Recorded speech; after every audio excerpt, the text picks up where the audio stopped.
The departure, a suitcase and a dream. The sun was still half asleep when Maria Alvarez closed the door to her childhood home for the last time.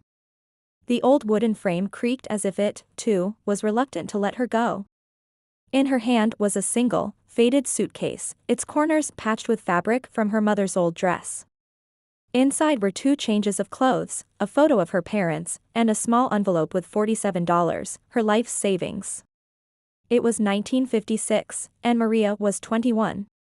Her village in Puerto Rico was beautiful but barren of opportunity.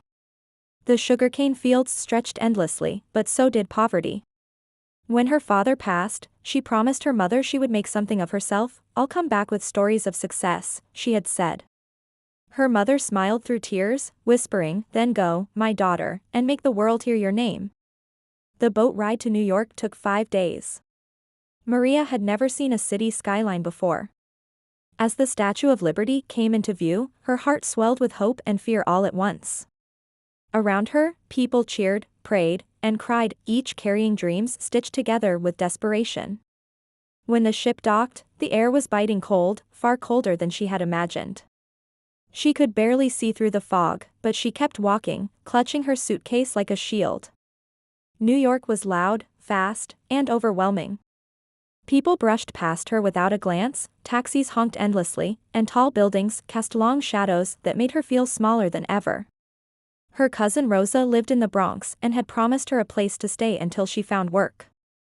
Rosa's apartment was small, 1 bedroom shared by 4 people, but to Maria, it was a castle. That first night, she lay awake listening to the hum of the city outside the window. It was strange, terrifying, and full of promise. The next morning, Maria dressed in her neatest clothes and set out to find a job. She walked block after block, asking store owners if they needed help.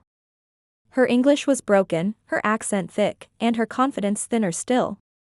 Most shook their heads. A few smiled kindly. One man laughed outright and said, "Try the factories, sweetheart." By sunset, her feet ached and her spirit faltered. She sat on a bench outside a bakery, watching people hurry home with shopping bags and children in tow. For a moment, she wondered if she'd made a terrible mistake. Then the baker, an older woman with kind eyes, stepped outside. "You hungry?" she asked, noticing Maria's tired face. Maria hesitated but nodded. The woman handed her a roll, still warm from the oven. "Come back tomorrow," she said. "Maybe I have something for you." It was the first act of kindness Maria received in the new world. The next morning, she returned. The woman, Mrs. Miller, gave her a job cleaning the shop for a few dollars a day. It wasn't glamorous, but it was a start. Every night, Maria practiced her English by reading old newspapers she found in the trash.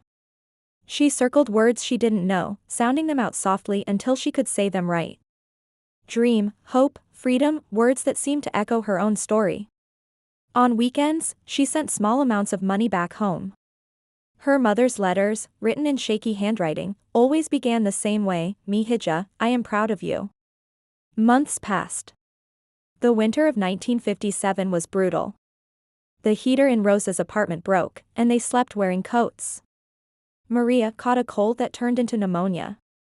She missed work, and for a week, she lay in bed feverish, afraid she might lose everything she'd worked for.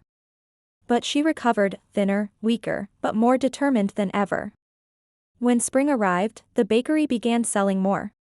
Mrs. Miller taught her how to bake bread, measure flour, and decorate pastries. Maria watched, learned, and absorbed every detail. She loved the smell of fresh dough, the way the yeast made it rise, as if hope itself lived inside. One evening, Mrs. Miller handed her a small envelope. "You've earned this," she said. Inside was her first real paycheck, $42. It was more than Maria had ever held in her hands. She wept. That night, she wrote to her mother, "Mama, New York is hard, but I am harder. I am learning. I am surviving.